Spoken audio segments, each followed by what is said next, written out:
इस कहानी की शुरुआत में हम दो भाइयों को देखते हैं, सिद्धार्थ और आदित्य। दोनों अपनी माँ के साथ रहते हैं और आज फ्राइडे का दिन है। सिद्धार्थ नहा धोकर तैयार हो जाता है और वो फोन पर अपनी क्रश नताशा का फोटो देख रहा था। उसकी माँ को पुणे जाना होगा एक डील करने के लिए, लेकिन सिद्धार्थ का आज स्कूल में उसका फुटबॉल मैच है और वो अपनी माँ से कहता है कि मैं अपने छोटे भाई आदित्य को लेकर नहीं जाने वाला। और वैसे भी सिद्धार्थ को रिजर्व के लिए रखा जाता है, इस वजह से वो नहीं चाहता कि उसका छोटा भाई उसका मैच देखने के लिए आए। जिस पर उसकी माँ कहती है कि तुम सिर्फ कॉलेज के लिए टेंशन ले रहे हो और कोई बात नहीं है। सिद्धार्थ की माँ अपने बेटे से कहती है कि हो सकता है कि पुणे वाला डील थोड़ा लेट चले और मुझे रात भर वहीं रुकना पड़े, इसलिए तुम अपने भाई के साथ एक रात रह लेना। तभी हम फ्लैशबैक में देखते हैं कि वो दोनों भाई किसी भी दोनों भाइयों की तरह लड़ रहे होते हैं, जो कि नॉर्मल है। सिद्धार्थ कहता है कि वो सब कुछ संभालेगा। तभी आदित्य आता है ब्रेकफास्ट करने के लिए और सिद्धार्थ कहता है कि मुझे आपका कार चाहिए, जिस पर उसकी माँ मना कर देती है और कहती है कि कल सुबह तक मैं आ जाऊंगी और वीकेंड पर हम तीनों कहीं घूमने जाएंगे और तब तुम कार चला सकते हो, फिलहाल नहीं। फिर दोनों भाई अपने स्कूल के लिए निकल जाते हैं और रास्ते में आदित्य सिद्धार्थ से कहता है कि तू चिंता मत कर, मैं कोई भी गड़बड़ नहीं करूंगा जिससे तुझे शर्मिंदगी महसूस हो। और पता चलता है कि आदित्य को भी स्कूल में एक लड़की बहुत पसंद है और अगर वो उसके साथ हाई स्कूल प्रॉम पर जाता है तो उसका अगला 2 साल सेट हो जाएगा। और वो अपने बड़े भाई से भी कहता है कि तुझे भी जो लड़की पसंद है उसे प्रॉम के लिए तुझे पूछना चाहिए। और आदित्य को पता है कि उसका बड़ा भाई सिद्धार्थ स्कूल की पॉपुलर लड़की नताशा को पसंद करता है और कहता है कि इससे पहले कोई और पूछ ले, सिद्धार्थ को जाकर उसे पूछना चाहिए। फिर दोनों स्कूल पहुंचते हैं और दोनों इंटरनेशनल स्कूल ऑफ मुंबई में पढ़ते हैं और आज स्कूल का ग्लोबल स्कूल से फुटबॉल मैच होने वाला है। और मैच होने से पहले कोच सारे प्लेयर्स को मोटिवेशनल स्पीच देते हैं, लेकिन देखते हैं कि मैच शुरू हो जाता है और सिद्धार्थ बेंच पर बैठा हुआ है। जैसा कि मैंने कहा, उसे रिजर्व पर रखा गया है, लेकिन मैच पर ध्यान न देकर उसका ध्यान तो सिर्फ नताशा पर होता है। फिर एक प्लेयर को चोट लग जाती है, जिस वजह से सिद्धार्थ को मैदान में उतारना पड़ता है और आखिरकार उसे एक गोल मारने का मौका भी मिलता है, जिससे उसकी टीम जीत जाती है। सभी खुशी का जश्न मनाते हैं और नताशा भी दौड़ते हुए मैदान में आती है। वो भागते हुए सिद्धार्थ की तरफ आ रही थी, लेकिन सिद्धार्थ लास्ट मोमेंट में नर्वस हो जाता है और वहाँ से भाग जाता है। लॉकर में जब सिद्धार्थ फ्रेश हो रहा था तो उसी के टीम के सारे प्लेयर्स सिद्धार्थ का मजाक उड़ा रहे थे कि उसने गोल मारा, लेकिन वो खुद सेलिब्रेट नहीं करने आया। और सिद्धार्थ बहुत अजीब लड़का है, क्योंकि वो क्लास खत्म होने के बाद लाइब्रेरी चला जाता है बुक्स पढ़ने के लिए। कबीर और उसके दोस्त मजाक उड़ाने लगते हैं कि सिद्धार्थ के पापा एक अकाउंटेंट थे और सिद्धार्थ भी एक अकाउंटेंट ही बनेगा। इसके बाद वो सभी लड़के आज फ्राइडे नाइट पार्टी करने का प्लान बनाता है, क्योंकि आज उन लोगों ने फुटबॉल मैच जीता है। एक तरह से उनका सेलिब्रेशन भी हो जाएगा। कबीर नताशा को प्रपोज करने का प्लान भी कर रहा था। फिर सिद्धार्थ बाहर आता है और वो तीनों लड़के सिद्धार्थ को पार्टी में इनवाइट करते हैं, लेकिन सिद्धार्थ कह देता है कि मुझे तुम लोगों को इमेच्योर बिहेव करते हुए देखने से अच्छा है कि मैं अपने गुफा में चला जाऊं, अकेले वक्त बिताऊं। फिर जैसे ही वो उस कमरे से बाहर निकलता है, सारे स्टूडेंट सिद्धार्थ की तरफ देख रहे होते हैं, क्योंकि उसी ने गोल मारा और उसी ने आज फुटबॉल मैच जिताया। आदित्य अपने क्लास में सारे स्टूडेंट्स को बता रहा होता है कि कैसे उसके बड़े भाई ने आज फुटबॉल मैच जिताया। सिद्धार्थ जब अपने क्लास में आता है तो उसके टीचर भी उसका स्वागत करते हैं। इंग्लिश टीचर सभी को कहते हैं अपने लिखे हुए पोयम को सुनाने के लिए, और वो नताशा से कहते हैं क्लास के सामने अपना पोयम पढ़े, जिस पर वो पोयम पढ़ती है और पोयम में अकेले रहने और अपने अकेलेपन की बात करती है। और नताशा के पोयम को सिद्धार्थ बड़े ही गौर से सुन रहा था, शायद उसे उसका पोयम बहुत पसंद आया। दोनों एक दूसरे को देखते हैं, लेकिन सिद्धार्थ अपना नजर घुमा लेता है, पर वो स्माइल जरूर करता है। स्कूल में धीरे धीरे सारे स्टूडेंट्स को आज रात होने वाले पार्टी के बारे में पता चलता है। तो वहीं कैफेटेरिया में एक लड़की आकर सिद्धार्थ से बात करती है और वो एकदम पागल हो जाती है कि सिद्धार्थ ने उससे बात किया। आदित्य जाकर सिद्धार्थ को बताता है कि तू आज स्कूल के हर व्हाट्सएप ग्रुप पर छाया हुआ है। सिद्धार्थ कहता है कि ये अजीब है, क्योंकि मैं 8 साल से इसी स्कूल में हूँ और एक गोल करने के बाद लोग आज मुझे नोटिस कर रहे हैं। सिद्धार्थ अपने भाई से कहता है कि कबीर और उसके दोस्तों ने उसे आज फ्राइडे नाइट पार्टी में बुलाया है और उसका मन नहीं है जाने का, जिस पर उसका छोटा भाई आदित्य उसे समझाता है कि उसे जाना चाहिए, क्योंकि उसे सीनियर के साथ भी वक्त बिताना चाहिए। तब तक वो सिर्फ अपने घर पर पढ़ते हुए वक्त बिताएगा। फिर जैसे वो लाइब्रेरी में आता है, वहाँ भी लोग उसे आंख फाड़ फाड़ के देखते रहते हैं। सिद्धार्थ स्कूल के काउंसलर से मिलने के लिए जाता है। वहाँ उसे नित्या मिलती है, जो उसकी क्लासमेट है, जो वहाँ एक बुक पढ़ रही थी। दोनों वहाँ बातें करते हैं और हंसते हैं। फिर काउंसलर से मीटिंग के दौरान सिद्धार्थ अपने कॉलेज के बारे में बात कर रहा था कि उसे अपने ग्रेजुएशन के लिए यूरोप जाना है, जिस पर काउंसलर कहती है कि अब तो समय हो चुका है, तुम अभी भी कॉलेज ही चूज कर रहे हो और डेडलाइन तो सामने आ गया है, तुम मिस कर जाओगे। जिस पर वो कहता है कि मैं सभी कॉलेजेस में एप्लीकेशन नहीं भेजने वाला,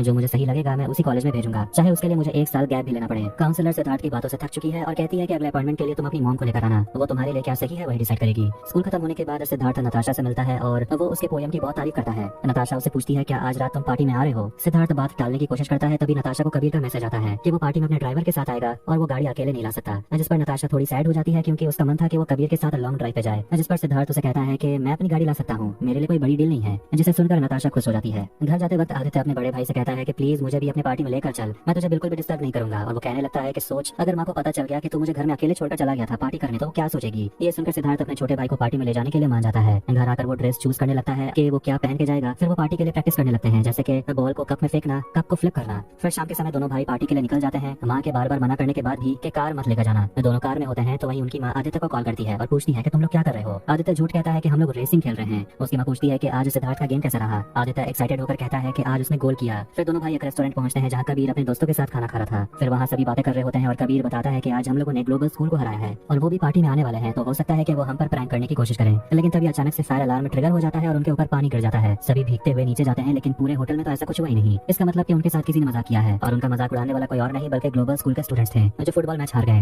होटल के मैनेजर से पता चलता है कि ग्लोबल स्कूल के लड़कों ने उसे पैसे दिए थे ये करने के लिए। कबीर मैनेजर को पैसे देता है और पता चलता है कि ग्लोबल स्कूल के स्टूडेंट इस रेस्टोरेंट में हैं। फिर कबीर, सिद्धार्थ और सारे दोस्त होटल में पहुंच जाते हैं, जहां ग्लोबल स्कूल के स्टूडेंट खाना खा रहे थे और बाकी सभी दोस्त मिलकर उन दूसरे स्टूडेंट्स के ऊपर अंडा फेंकने लगते हैं अपना बदला लेने के लिए। लेकिन तभी अचानक से आदित्य के हाथ से एक अंडा एक पुलिस ऑफिसर सुहास के ऊपर गिर जाता है। ये देखकर सिद्धार्थ अपने छोटे भाई आदित्य को लेकर वहां से चला जाता है और सुहास भी उन दोनों को पकड़ने के लिए निकलता है। फिर दोनों भाई अपनी गाड़ी को लेकर एक अंधेरे रास्ते में आ जाते हैं और वहीं छुप जाते हैं और सुहास अपनी गाड़ी से उसी रास्ते से गुजर जाता है और वो दोनों भाइयों को नहीं देख पाता। आदित्य अपने बड़े भाई से कहता है कि हमें इस गाड़ी को यहीं छोड़कर जाना होगा, बाद में आकर गाड़ी को ले लेंगे। फिर दोनों भाई वहाँ से निकलते हैं। दोनों भाई के जाने के बाद सुहास फिर उसी रास्ते में आता है और वो सिद्धार्थ के गाड़ी को चेक करता है और उसे गाड़ी के अंदर अंडे दिख जाते हैं। इसके बाद सभी लोग पहुंचते हैं फ्राइडे नाइट पार्टी के लिए, लेकिन सिद्धार्थ काफी टेंशन में लग रहा था और वो वापस जाना चाहता है अपनी गाड़ी को लेने के लिए। लेकिन आदित्य और कबीर उसे समझाने की कोशिश करते हैं कि इस बारे में हम कल सुबह सोचेंगे, लेकिन सिद्धार्थ उसकी बातों को नहीं मानता और जैसे ही वो उस जगह पहुंचता है अपनी गाड़ी को लेने के लिए, वो देखता है कि पुलिस उसकी गाड़ी को उठाकर चली जाती है। सिद्धार्थ बहुत घबरा रहा होता है और वो तुरंत अपने भाई को कॉल करता है, लेकिन उसे तो कोई फिक्र ही नहीं है कि गाड़ी को उठाकर पुलिस ले गई। उसे तो बस इस बात की पड़ी है कि उसका भाई पार्टी में लेट आएगा तो लोग उसे बहुत कूल समझेंगे। पर सिद्धार्थ को इस बात की चिंता है कि उसकी माँ क्या बोलेगी जब कल वो घर आएगी और कार को नहीं देखेगी। पार्टी में सभी मस्ती मजाक कर रहे होते हैं और जैसे एक लड़का जिसका नाम ओजी था वो शैंपेन का बोतल खोलता है, उसके मुंह में लग जाता है। सिद्धार्थ की माँ अपने मीटिंग में बिजी होती है। तभी सिद्धार्थ अपनी माँ को कॉल करता है और उसकी माँ से पूछती है क्या तुम दोनों ठीक हो, और वो उसे कांग्रेचुलेट करती है। लेकिन सिद्धार्थ जिस तरीके से बात करता है वो काफी उदास लग रहा था और उसकी माँ सिद्धार्थ से कहती है कि अब तुम दोनों सो जाओ, काफी लेट हो गया है। पार्टी में कबीर और नताशा एक दूसरे के साथ वक्त बिता रहे थे तो वहीं सिद्धार्थ का छोटा भाई आदित्य बाकी लोगों को बता रहा होता है कि आज रात उनके साथ क्या क्या हुआ, उन लोगों ने ग्लोबल स्कूल के स्टूडेंट से कैसे बदला लिया। फिर जैसे वहाँ नताशा आती है, आदित्य अपने भाई के बारे में और बढ़ाई करने लगता है कि मेरे भाई ने तो गजब ही कर दिया, उसने क्या गाड़ी चलाई। लेकिन नताशा पूछती है कि तुम्हारा भैया है कहाँ। सिद्धार्थ उदास होकर इंस्टाग्राम स्टोरी पर पार्टी के वीडियोस देख रहा था। सुहास पुलिस स्टेशन आते हैं और अपने हवलदार से वो कहने लगते हैं कि उसका ये हाल कुछ जवान लड़कों ने किया है और उस लड़के की गाड़ी काफी कीमती है और वो अपनी गाड़ी को छुड़ाने के लिए जरूर आएगा, तब देखूंगा उस लड़के को। आखिर में सिद्धार्थ गुस्से में पार्टी में पहुंचता है और वो अपने भाई पर बहुत चिल्लाता है कि उसने प्रॉमिस किया था कि वो कुछ भी ऐसा नहीं करेगा जिससे प्रॉब्लम खड़ी हो जाए। लेकिन आदित्य ने प्रॉब्लम खड़ी कर ही दी। हमेशा कूल बनने के चक्कर में वो ऐसा कर ही देता है, जिस पर आदित्य कहता है कि सिद्धार्थ सभी के साथ ऐसा ही करता है, जो भी रिस्पॉन्सिबिलिटी से हट के थोड़ा सा लाइफ में मजा कर लेते हैं वो हमेशा उसे नीचा दिखाता है। सिद्धार्थ अपने छोटे भाई को इररिस्पॉन्सिबल कहता है। आदित्य अपने बड़े भाई से पूछता है कि तूने कौन सा रिस्पॉन्सिबिलिटी वाला काम कर लिया, तुझे किसकी पड़ी है, ग्रेड और कॉलेज की? तो ये बता कि तूने आज तक किसी कॉलेज को एप्लीकेशन क्यों नहीं भेजा, तुझे खुद को ही नहीं पता कि तू लाइफ में चाहता क्या है। अब अपने बड़े भाई से कहता है कि तू बहुत कूल हुआ करता था, लेकिन पापा के गुजर जाने के बाद तू एकदम से बदल गया है, तू दुनिया से नफरत करने लगा है। सिद्धार्थ अपने छोटे भाई से कहता है कि माँ को फोन करके सब कुछ बताने के लिए, और चालाकी बुद्धि लगाकर आदित्य अपनी माँ को फोन लगाता है और चुपके से फोन काट देता है और वो बात करने का नाटक करते हुए अपनी माँ को सब कुछ सच बता देता है। फिर वो अपने बड़े भाई को बताता है कि माँ कल आकर सब कुछ सॉर्ट आउट कर देगी, चिंता करने की जरूरत नहीं है। फिर दोनों भाई एक दूसरे को तकिए से पीटने लगते हैं। फिर वहाँ पर नित्य आ जाती है। सिद्धार्थ जैसे कमरे से बाहर जाता है, नताशा उसे लेकर जाती है पार्टी एंजॉय करने के लिए, जहाँ सभी ड्रिंक करके कप फ्लिप करने का गेम खेल रहे थे, जिसमें आखिर में सिद्धार्थ की टीम जीत जाती है और कबीर की टीम हार जाती है। सुहास लड़के के आने का इंतजार कर रहा था ताकि वो अपना गाड़ी लेकर जाए और वो उसे मजा चखा पाए, लेकिन वो लड़का गाड़ी लेने के लिए आ ही नहीं रहा, इसलिए वो खुद निकलता है सिद्धार्थ को ढूंढने के लिए। तो वही पार्टी में सिद्धार्थ और नताशा डांस कर रहे होते हैं। फिर वो बालकनी में नित्य को देखता है जो अकेले खड़ी थी। दोनों एक दूसरे से बात करने लगते हैं और सिद्धार्थ नित्य से माफी मांगता है कि तुम्हें मुझे और मेरे छोटे भाई को लड़ते हुए देखना पड़ा, जिस पर नित्य कहती है कि वो भाई ही क्या जिन दोनों में लड़ाई ना हो, और वैसे भी आदित्य की गलती नहीं है, वो तो बस लोगों के बीच फिट होना चाहता है और वो तुम्हारे लिए भी यही चाहता है। उसने आज लोगों में तुम्हारी हाइप इतनी बढ़ा दी जैसे कि तुम कोई एवेंजर हो। आधी रात में आदित्य अपनी माँ को कॉल करता है और उसकी माँ से पूछती है कि क्या हुआ, तुम दोनों भाइयों में झगड़ा हुआ है क्या, इतनी रात में तुम दोनों जा क्यों रहे हो? आदित्य कहता है कुछ नहीं, बस हम दोनों वीडियो गेम खेल रहे थे। उसकी माँ को लगता है कुछ तो प्रॉब्लम है और वो कहती है मैं अभी यहाँ से निकल रही हूँ। तो वही पार्टी में सारे स्टूडेंट्स नाचने गाने लगते हैं और सिद्धार्थ अपने छोटे भाई को बुलाता है और दोनों भी नाचने लगते हैं। नताशा सिद्धार्थ को अपने कमरे में लेकर जाती है और सिद्धार्थ उससे माफी मांगता है कि मैं तुम्हें ड्राइव पर ले जाना चाहता था और मैं अपना गाड़ी नहीं ला पाया। नताशा कहती है कोई बात नहीं, मुझे पता है तुम्हारी गाड़ी पुलिस के पास है, तुम्हारे छोटे भाई ने बताया। नताशा सिद्धार्थ को बहुत पसंद करती है, लेकिन लगता है सिद्धार्थ को ये बात समझ नहीं आता और वो बस नताशा के पोयम की तारीफ करने लगता है और कहता है कि तुमने जिस तरीके से पोयम को रिसाइट किया, मैं खुद के बारे में बिल्कुल वैसा ही सोचता हूँ। नताशा यहाँ कह देती है कि वो पोयम तो असली में नित्या ने लिखा है और मैं तो बस उसे रिसाइट कर रही थी। वो उसके करीब जाती है, लेकिन सिद्धार्थ उसे रोकता है, पर उसे वो समझाने की कोशिश करता है कि इसे गलत तरीके से मत लेना, मैं तुम्हें पसंद करता हूँ। और नताशा कहती है कोई बात नहीं। सिद्धार्थ बाहर आकर अपने छोटे भाई से कहता है कि तूने जो कुछ भी मेरे बारे में कहा सही था और वो उसे गले लगा लेता है। लेकिन आदित्य अपने बड़े भाई को बता देता है कि माँ को पता चल गया है कि कोई लफड़ा हुआ है और वो 1.5 घंटे में यहाँ पहुंच रही है। सिद्धार्थ पूछता है कि तूने तो माँ को बता दिया था कि प्रॉब्लम क्या है और वो कल आकर सॉर्ट आउट कर देगी, लेकिन आदित्य कहता है कि मैंने झूठ कहा था और कहता है कि अभी भी टाइम है, हम गाड़ी जाकर छुड़ा सकते हैं। सिद्धार्थ नित्य से जाके बात करता है और कह देता है कि मुझे तुमसे कुछ कहना है जो सिर्फ तुम ही समझ सकती हो। फिर वो कहने लगता है कि आज जब मैंने गोल किया तो मुझे लग रहा था कि शायद मैं ये नहीं कर पाऊंगा और अगर मैं मिस हो गया तो ये बहुत बड़ा एम्बैरेसमेंट हो जाएगा, लेकिन जब गोल हो गया तो उसे बहुत अच्छा लगा और ऐसे मौके वो और नहीं छोड़ना चाहता। इसलिए वो नित्य से पूछता है क्या तुम मेरे साथ प्रॉम पे चलोगी, और वो स्माइल करते हुए मान जाती है।